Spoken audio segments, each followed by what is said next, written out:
Welcome to Simplified UPSC by PPP, where we listen, learn, and grow together.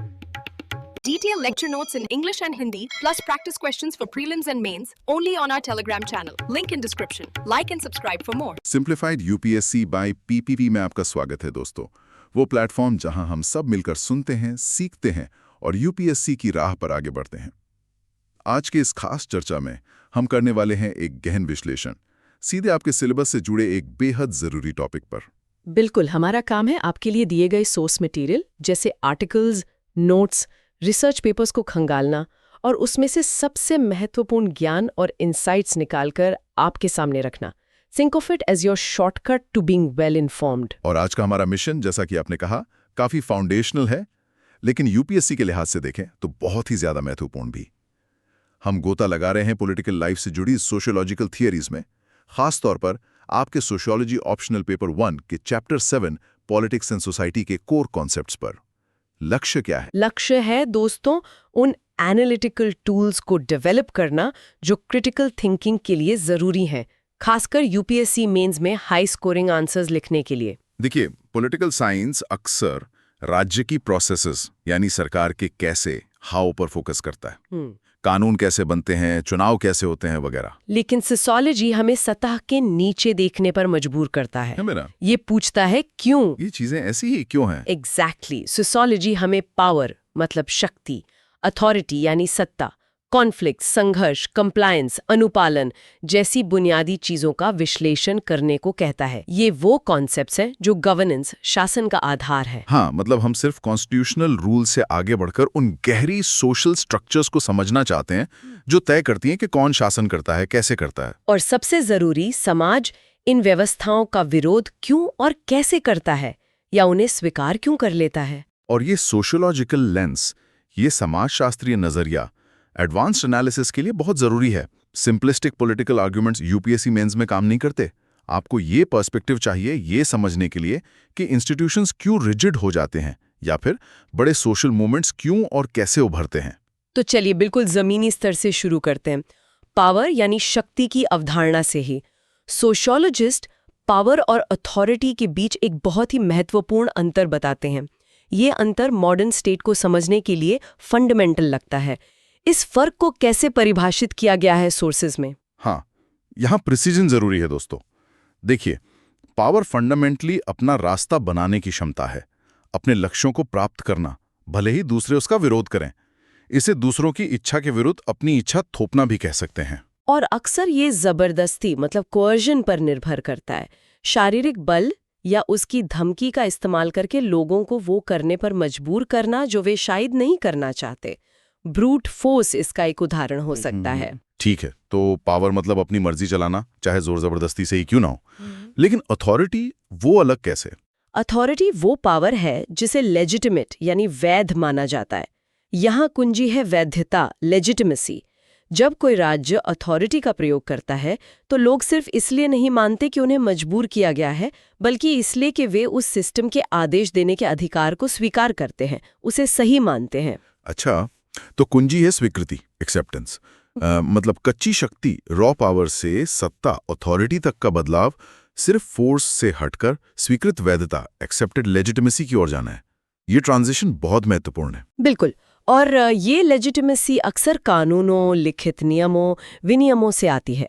यही वो है जिसे महान समाजशास्त्री मैक्स वेबर ने प्रसिद्ध रूप से लीगल रैशनल अथॉरिटी कहा था।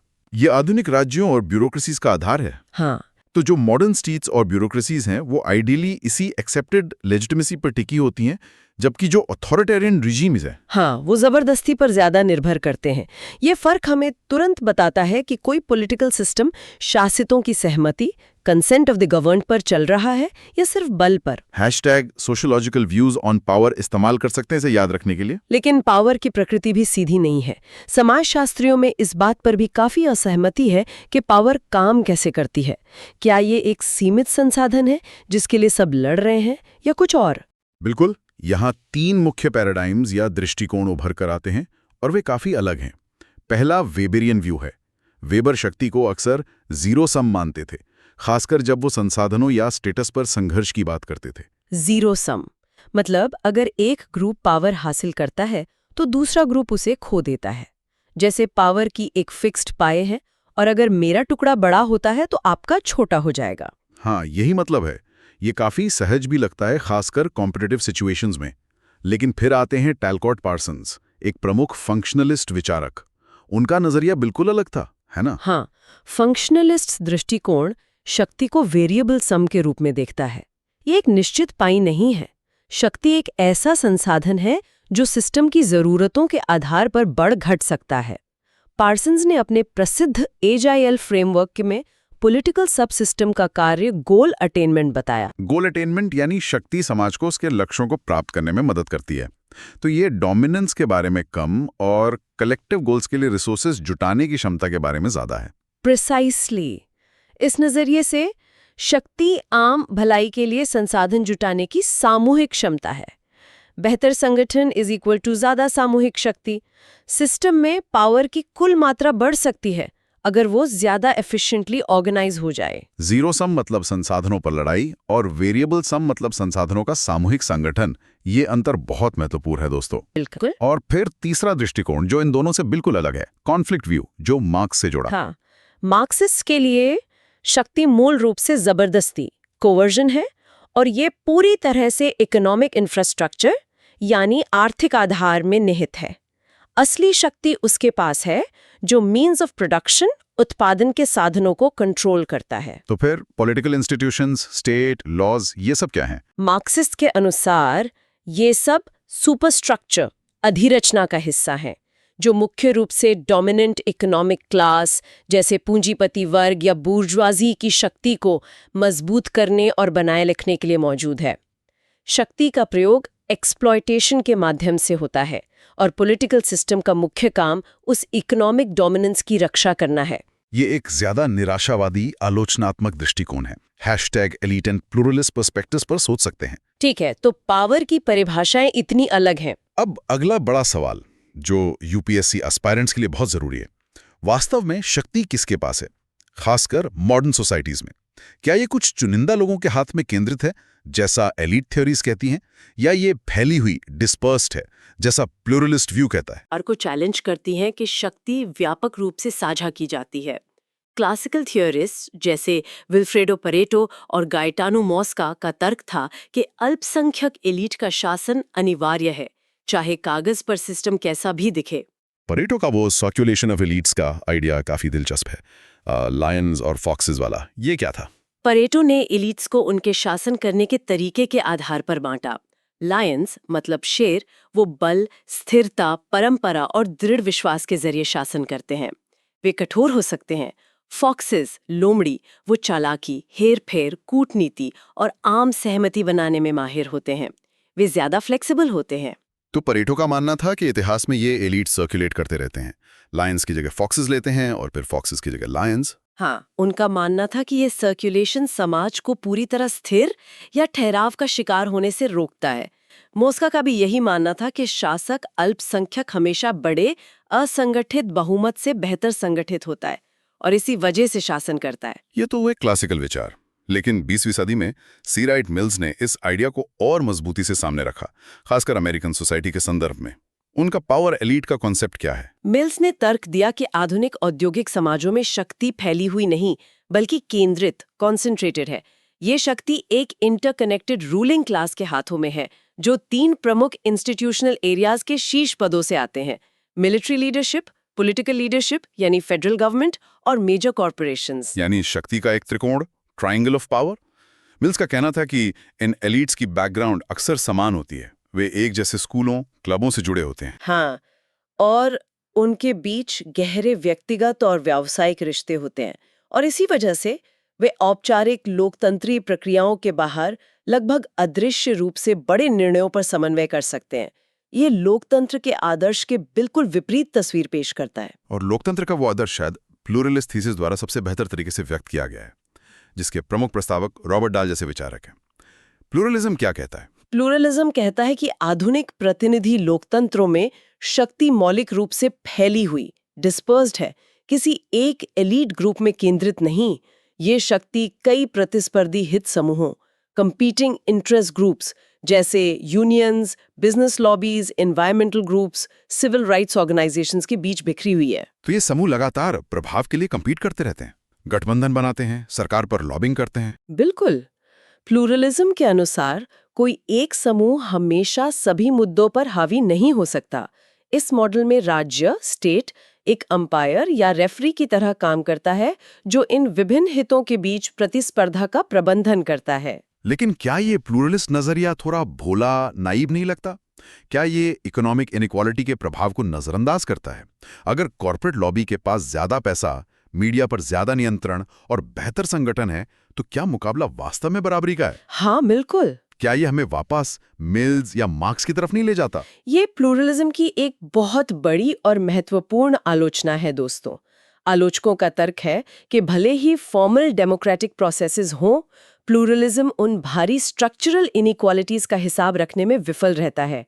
इकोनॉमिक एलिट्स के पास ज्यादा संसाधन होते हैं, उनकी आवाज ज्यादा सुनी जाती है, प्रतिस्पर्धा वास्तव में समान स्तर पर नहीं होती। दोनों पक्ष दिखाने होंगे, प्लूरलिज्म द्वारा वर्णित फॉर्मल डिस्पर्जन, लेकिन साथ ही एलीट और कॉन्फ्लिक्ट थ्योरीज द्वारा उजागर की गई पावर की अंडरलाइंग कॉन्सेंट्रेशन भी। आपको डिस्क्रिप्टिव से सोशलॉजिकल और क्रिटिकल एनालिसिस की ओर बढ़ना होगा। बिल्कुल, और ये समझना होगा कि फॉर्मल रूल्स और अनइक्वल पावर डायनामिक्स दोनों मिलकर कैसे काम करते हैं। चलिए अब उस स्ट्रक्चर की बात करते हैं जो मॉडर्न स्टेट को पावर एक्सरसाइज करने में मदद करती है, bureaucracy. #Weber's ideal type of bureaucracy। हाँ, मैक्स वेबर, उन्होंने ब्यूरोक्रेसी को चीजों को ऑर्गेनाइज करने का एक अविश्वसनीय रूप से एफिशिएंट और रैशनल तरीका माना, जो पुराने ट्रेडिशनल या करिस्मेटिक शासन से बिल्कुल अलग था। उनके आइडियल टाइप ऑफ ब्यूरोक्रेसी की मुख्य विशेषताएं क्या थी, और ये आइडियल टाइप होता क्या है? अच्छा सवाल। वेबर का आइडियल टाइप वास्तविकता का सटीक वर्णन नहीं है, ये एक एनालिटिकल टूल है, एक मेजरिंग स्टिक। वेबर ने नौकरशाही के कुछ खास विशेषताओं को लिया और उन्हें उनके तार्किक चरम तक बढ़ाकर एक शुद्ध मॉडल बनाया जिससे वास्तविक नौकरशाही की तुलना की जा सके। और ये पूरा मॉडल लीगल रैशनल अथॉरिटी पर आधारित है। लेजिटिमेसी नियमों से आती है, परंपरा या करिश्मा से नहीं। समझ गया। तो इस आइडियल टाइप की कैरेक्टरिस्टिक्स क्या है? वेबर ने कई की फीचर्स बताए। पहला, हायरार्की ऑफ ऑफिसेज, एक स्पष्ट pyramid structure, clear chain of command. दूसरा, specialisation and division of labour, काम बटे हुए हैं और लोग अपने स्किल सेट के अनुसार काम करते हैं। तीसरा, मेरिट बेस्ड सिलेक्शन, भर्ती योग्यता, टेक्निकल कॉम्पिटेंस और एग्जाम्स पर आधारित होती है, न कि जान पहचान या परिवार पर। कॉम्पिटेंस ओवर कनेक्शंस, ये मॉडर्निटी के लिए क्रूशियल है। चौथा, न कि पर्सनल फीलिंग्स या रिलेशनशिप्स पर, सबके साथ नियमों के अनुसार समान व्यवहार। और पांचवा, written rules and extensive records, सब कुछ लिखित में होता है, प्रक्रियाएं फॉर्मल होती हैं, रिकॉर्ड रखे जाते हैं। ये सुनने में तो एक परफेक्टली डिजाइन मशीन जैसा लगता है, प्रेडिक्टेबल, रैशनल, ऑब्जेक्टिव। लेकिन यहाँ बड़ी आयरनी है ना? वेवर, जिन्होंने इसे इतनी ब्रिलियंटली डिफाइन किया, वो खुद इसके परिणामों को लेकर बहुत चिंतित थे। उन्होंने इसका एक स्याह पक्ष भी देखा, #critiques and dysfunctions of bureaucracy। हाँ, ये समाजशास्त्र के महान पैराडॉक्सेस में से एक है। वेबर को डर था कि रैशनैलिटी और एफिशिएंसी की ये रिलेंटलेस परसूट भारी मानवीय कीमत पर आएगी। उन्हें डर था कि ये उस चीज को जन्म देगी जिसे उन्होंने आयरन केज ऑफ रैशनैलिटी कहा, तर्क संगतता का लौह पिंजरा। आयरन केज, इसका क्या मतलब था? वेबर का मतलब था कि ब्यूरोक्रेसी का तर्क, गणना, दक्षता, पूर्वानुमान और नियंत्रण का अथक प्रसार अंततः जीवन को अर्थ, मीनिंग, स्पॉन्टेनिटी, सहजता और इंडिविजुअल फ्रीडम, व्यक्तिगत स्वतंत्रता से वंचित कर देगा। लोग एक विशाल अव्यक्तिक मशीन में छोटे पुर्जों, कॉग्स की तरह बन जाएंगे, नियमों और प्रक्रियाओं से बंधे हुए अपनी ऑटोनॉमी और इंडिविजुअलिटी खो देंगे। वेबर ने इसे आधुनिक समाज के लिए एक लगभग अपरिहार्य अंधकारमय भविष्य के रूप में देखा। वाओ, ये तो एक गहरी फिलोसॉफिकल क्रिटिक है। लेकिन ब्यूरोक्रेसी की ज्यादा प्रैक्टिकल स्ट्रक्चरल क्रिटिसिज्म्स भी हैं ना, खासकर लोकतंत्र के संबंध में। बिल्कुल। रॉबर्ट माइकल्स का आयरन लॉ ऑफ ओलिगार्की है, अल्पतंत्र का लौह नियम। माइकल्स का तर्क था कि कोई भी कॉम्प्लेक्स ऑर्गेनाइजेशन, चाहे वो कितना भी डेमोक्रेटिक क्यों ना हो, जैसे समाजवादी पार्टियां या ट्रेड यूनियंस, अनिवार्य रूप से एक छोटे एलीट ग्रुप द्वारा शासित हो जाता है। आयरन लॉ मतलब ये होना ही है? क्यों? ये एक बड़े ऑर्गेनाइजेशन को चलाने के लिए स्पेशल स्किल्स, नॉलेज और कोऑर्डिनेशन की जरूरत होती है। नेताओं का एक छोटा समूह स्वाभाविक रूप से उभरता है, जो इंफॉर्मेशन और कम्युनिकेशन को कंट्रोल करता है। हाँ, एक्सपर्टीज डेवलप करता है और अंततः अपनी पोजीशन मजबूत कर लेता है। फिर ये एलीट ग्रुप संगठन के लक्ष्यों या सदस्यों के हितों के बजाय अपनी शक्ति और हितों को प्राथमिकता देना शुरू कर देता है। इस तरह लोकतंत्र भीतर से ही विकृत हो जाता है और ओलिगार्की, कुछ लोगों का शासन, हावी हो जाता है। और फिर वो डिसफंक्शन है जिसका अनुभव शायद हम सब ने कभी न कभी किया है, नियमों का असल काम के आड़े आना। रॉबर्ट मॉर्टन ने इस पर फोकस किया है ना? हाँ, मर्टन का एनालिसिस ऑफ डिसफंक्शंस, खासतौर पर गोल डिस्प्लेसमेंट की अवधारणा, लक्ष्य विस्थापन। मर्टन ने बताया कि नियम किसी कारण मैनिफेस्ट फंक्शन जैसे फेयरनेस या एफिशिएंसी के लिए बनाए जाते हैं, लेकिन अधिकारी नियमों का पालन करने में इतने जुनूनी हो सकते हैं कि वे ओरिजिनल पर्पस को ही भूल जाते हैं। क्लासिक रेड टेपिज्म, लाल फीताशाही। प्रक्रिया का पालन करना ही लक्ष्य बन जाता है, उस वास्तविक सेवा या उद्देश्य को पीछे छोड़ देता है जिसके लिए प्रक्रिया बनाई गई थी। Exactly, means become the ends. और मर्टन का मैनिफेस्ट फंक्शन मतलब इच्छित उद्देश्य और लेटेंट फंक्शन डिसफंक्शन, अनपेक्षित परिणाम के बीच का अंतर एनालिसिस के लिए एक पावरफुल टूल है। जैसे सिविल सर्वेंट्स के टेन्योर की सिक्योरिटी का मैनिफेस्ट फंक्शन स्टेबिलिटी और इंडिपेंडेंस है, लेकिन लेटेंट डिसफंक्शन कॉम्प्लेसेंसी या रेड टेपिज्म हो सकता है। ये हमें घोषित लक्ष्यों से परे देखने और वास्तविक परिणामों की जांच करने के लिए मजबूर करता है। #Informal dynamics of formal structures. बिल्कुल। लेकिन ये याद रखना भी जरूरी है कि ये ब्यूरोक्रेसी सिर्फ रैशनल स्ट्रक्चर्स नहीं है, इनमें असली लोग काम करते हैं। और जहां लोग हैं वहां informal relationships, unofficial ways of working, social dynamic जरूर होंगे जो ऑफिशियल रूल बुक में नहीं लिखे होते। बिल्कुल। पीटर ब्लाउ और एल्विन गोल्डनर जैसे समाजशास्त्रियों ने अपने एम्पिरिकल स्टडीज में ये दिखाया। उन्होंने पाया कि फॉर्मल रूल्स अक्सर ये नहीं बताते कि काम असल में कैसे होता है। लोग सिस्टम को नेविगेट करने और प्रॉब्लम सॉल्व करने के लिए informal networks, personal relationships, unwritten norms और शॉर्टकट्स पर निर्भर करते हैं। और मायर और रोवन ने तो यहां तक कहा कि कई फॉर्मल स्ट्रक्चर्स और रूल्स, खासकर हायर लेवल्स पर, मिथ्स एंड सेरेमनीज की तरह काम करते हैं। उन्हें बाहरी दुनिया को लेजिटिमेसी और कन्फॉर्मिटी दिखाने के लिए अपनाया जाता है, चाहे अंदर प्रैक्टिसेस बिल्कुल अलग हों, बस दिखावा बनाए रखना है। इन इनफॉर्मल डायनामिक्स की पावर की खोज का एक क्लासिक उदाहरण हॉथॉर्न स्टडीज है ना? हाँ, एल्टन मायो की हॉथॉर्न स्टडीज 1920s की मशहूर हैं। वे ओरिजिनली लाइटिंग लेवल्स जैसी चीजों का प्रोडक्टिविटी पर असर स्टडी कर रहे थे, लेकिन उन्होंने पाया कि प्रोडक्टिविटी फिजिकल कंडीशन से ज्यादा सोशल और साइकोलॉजिकल फैक्टर से प्रभावित थी। अच्छा। वर्कर्स ने अपने इनफॉर्मल ग्रुप्स, नॉर्म्स और रिलेशनशिप्स बना लिए थे। देखे जाने का एहसास, स्पेशल फील करना, ग्रुप बॉन्डिंग, ये चीजें मोरल और आउटपुट बढ़ा रही थीं। तो उन्होंने अनजाने में ह्यूमन फैक्टर की इंपॉर्टेंस खोज ली। एग्जैक्टली। इसने इनफॉर्मल ऑर्गेनाइजेशन की महत्वपूर्ण भूमिका को उजागर किया। इसने human relations school of management को जन्म दिया, जिसने वर्कर्स की सोशल नीड्स पर ध्यान देना शुरू किया। ये दिखाता है कि फॉर्मल और इनफॉर्मल सिस्टम्स हमेशा इंटरैक्ट करते हैं। ठीक है, हमने पावर और ब्यूरोक्रेसी को समझा। अब थोड़ा जूम आउट करते हैं और पॉलिटिकल कम्युनिटी को ही परिभाषित करते हैं। हम अक्सर नेशन, स्टेट और सिटीजनशिप जैसे शब्दों का इस्तेमाल करते हैं, लेकिन सोशियोलॉजिकली इनके बहुत प्रिसाइज अर्थ हैं। इन्हें स्पष्ट करना जरूरी है। #Defining nation and state. हाँ, ये डिस्टिंक्शंस फंडामेंटल हैं। स्टेट, राज्य से शुरू करते हैं। स्टेट मुख्य रूप से एक पॉलिटिकल और लीगल एंटिटी है। वेबर की क्लासिक परिभाषा, वो संस्था जो एक दिए गए क्षेत्र के भीतर फिजिकल फोर्स के लेजिटिमेट यूज पर मोनोपोली का सफलतापूर्वक दावा करती है। ये सरकार का अपैरेटस है, कोर्ट्स, मिलिट्री, एडमिनिस्ट्रेशन। तो स्टेट हुआ शासन करने वाली मशीनरी जिसके पास फोर्स का लेजिटिमेट अधिकार है। नेशन, राष्ट्र, इससे कैसे अलग है? ये ज्यादा कल्चरल लगता है। बिल्कुल। नेशन एक सोशियो कल्चरल कॉन्सेप्ट है। ये लोगों के एक समुदाय को रेफर करता है जो शेयर्ड आइडेंटिटी और बिलोंगिंग की भावना महसूस करता है। ये भावना साझा भाषा, इतिहास, संस्कृति, मूल्यों या सिर्फ एक जन होने की कलेक्टिव फीलिंग पर आधारित हो सकती हैं। इसे एक कम्युनिटी ऑफ सेंटिमेंट्स भी कहते हैं। तो स्टेट के बिना नेशन हो सकता है, जैसे कर्ड्स, और एक स्टेट के भीतर कई नेशंस हो सकते हैं। ठीक, यही। इनका संबंध जटिल है। आइडियल है नेशन स्टेट का, जहां स्टेट यानी टेरिटरी और नेशन यानी शेयर्ड आइडेंटिटी कम्युनिटी की बाउंड्रीज मिलती हों।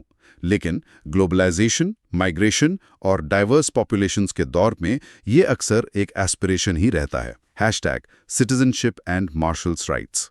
और व्यक्ति इस नेशन स्टेट से जिस मुख्य तरीके से जुड़ता है वो है सिटीजनशिप, नागरिकता के जरिए।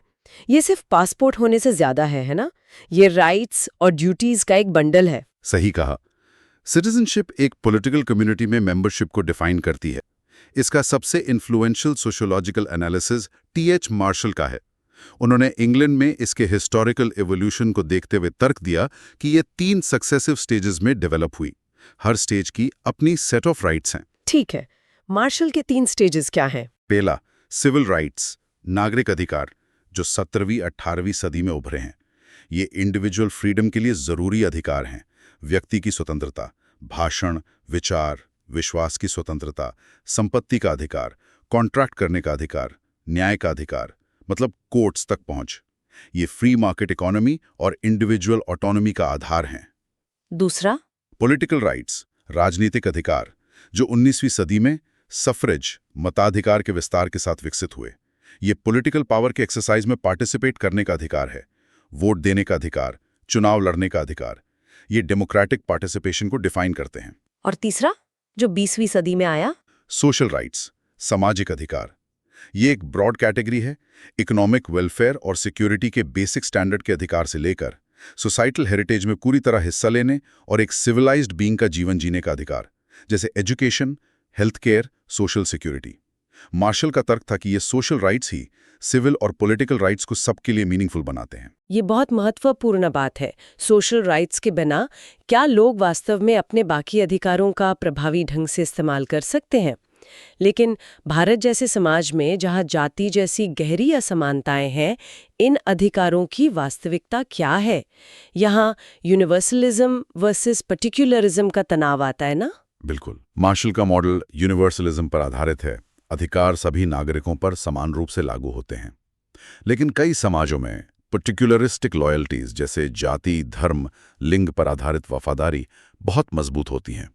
इन संदर्भों में लोगों का मूल्यांकन और संसाधनों का वितरण अक्सर उनकी ग्रुप आइडेंटिटी, पर्टिकुलरिज्म पर आधारित होता है, न कि उनकी status as equal citizens, universalism पर। तो भले ही स्टेट फॉर्मल रूप से यूनिवर्सल सोशल राइट्स दे, ये डीप सोशल हायरार्कीज उनके इम्प्लीमेंटेशन को ब्लॉक या डिस्टॉर्ट कर सकती हैं। एक्सेस आपकी जाति या समुदाय पर निर्भर कर सकता है, आपके राइट्स एज अ सिटीजन पर नहीं। सोशल स्ट्रक्चर सिटीजनशिप के लीगल प्रॉमिस को अंडरमाइन कर देती है। एग्जैक्टली।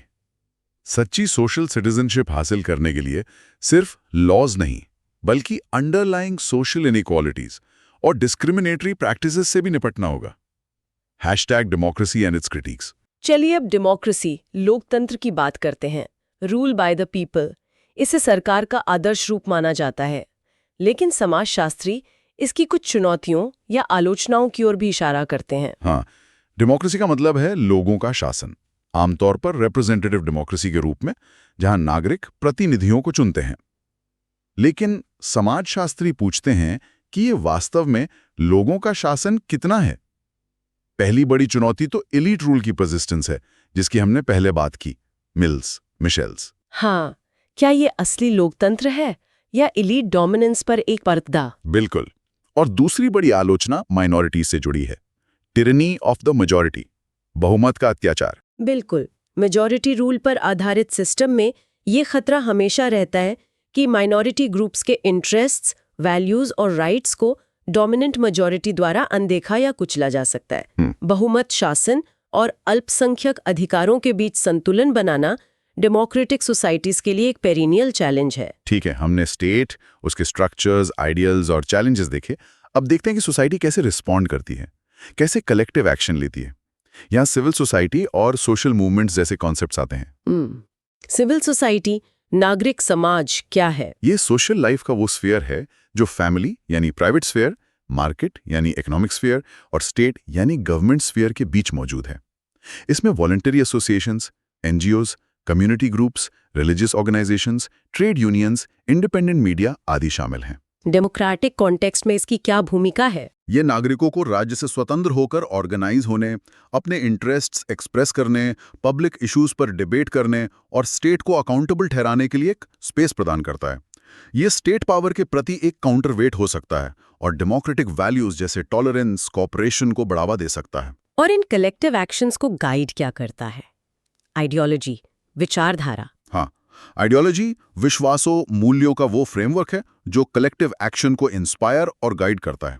ये शिकायतों को डिफाइन करती है, ओपोनेंट्स की पहचान करती है, सॉल्यूशंस प्रपोज करती है और कॉन्फ्लिक्ट को जस्टिफाई करती है, जैसे लिबरलिज्म, सोशलिज्म, नेशनलिज्म, फेमिनिज्म।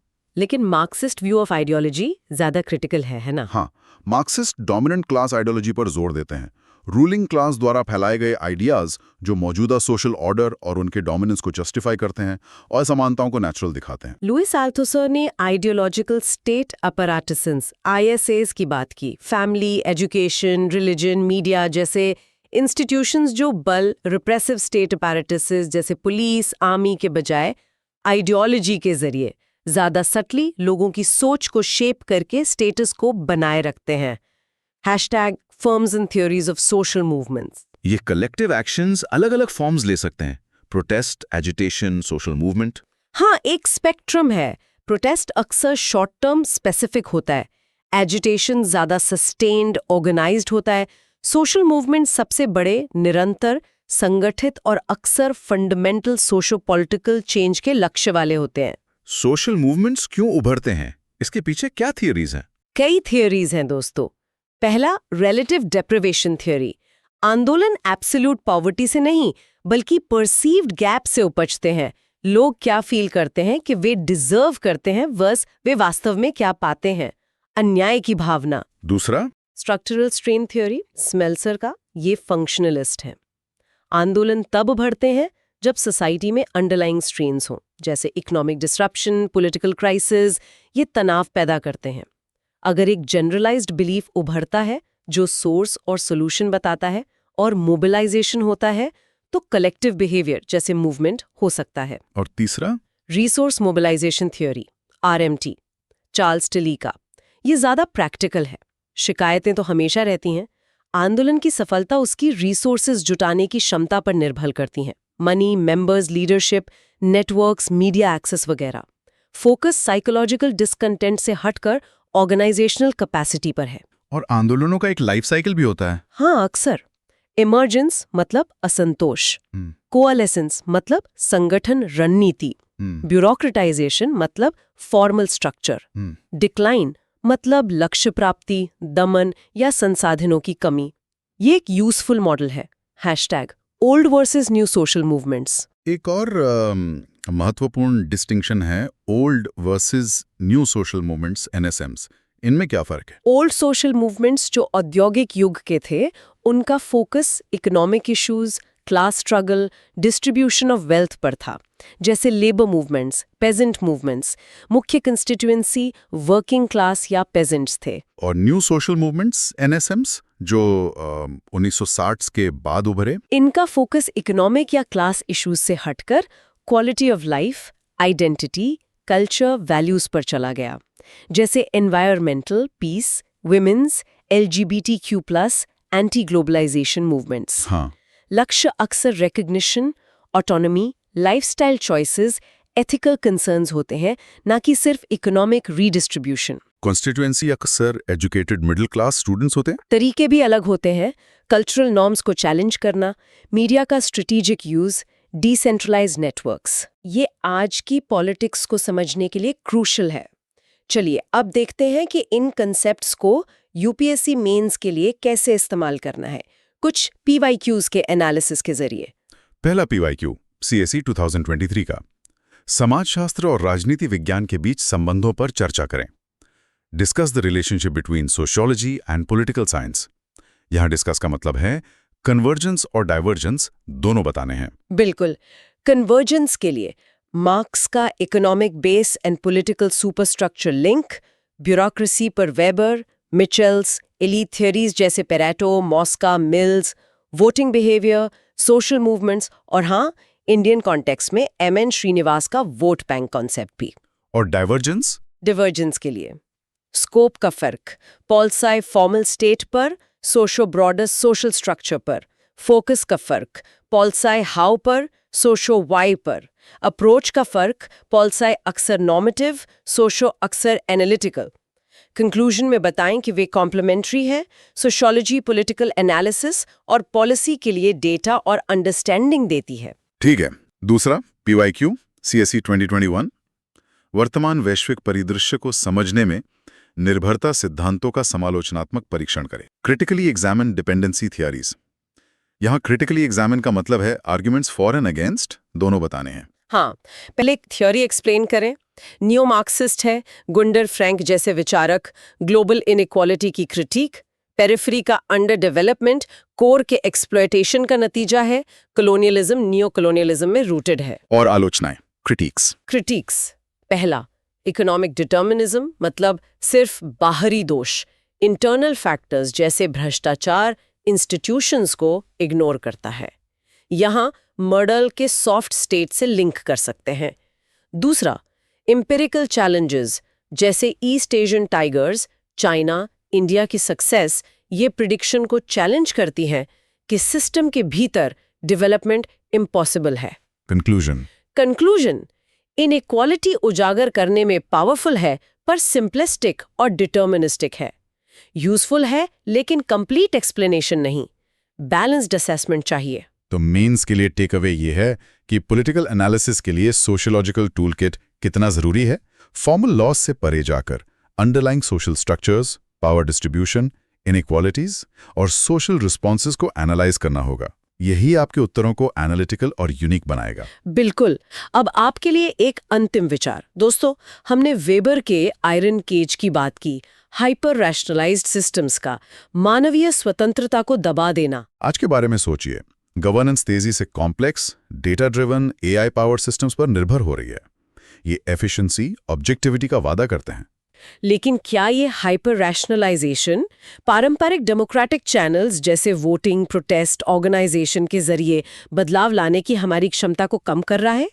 क्या हम सिर्फ सिस्टम में डेटा पॉइंट्स बनते जा रहे हैं? या फिर क्या ये हाइपर रैशनलाइजेशन कलेक्टिव एक्शन को नई स्ट्रैटेजीज खोजने पर मजबूर करती है, शायद ज्यादा इनफॉर्मल, नेटवर्क बेस्ड? हाँ, शायद टेक्नोलॉजी का ही इस्तेमाल करके इन सिस्टम्स को डिसरप्ट या चैलेंज करने के लिए। क्या आयरन केज अनजाने में रेजिस्टेंस के लिए नई दरारें पैदा करता है? राजनीति और समाज के भविष्य को नेविगेट करते हुए इस पर जरूर सोचिएगा। दोस्तों, आपके क्या विचार हैं इस पर? और आज के भारत में आप ओल्ड और न्यू सोशल मूवमेंट्स के कौन से उदाहरण देखते हैं? नीचे कमेंट सेक्शन में जरूर बताएं। अगर ये चर्चा आपको उपयोगी लगी तो इसे लाइक करना, अपने साथी एस्पायरेंट्स के साथ शेयर करना और सिंप्लीफाइड यूपीएससी बाय पीपीपी को सब्सक्राइब करना ना भूलें। मिलते हैं अगली चर्चा में। Thanks for watching. Follow us on Telegram and Instagram. Don't forget to like, share, and subscribe.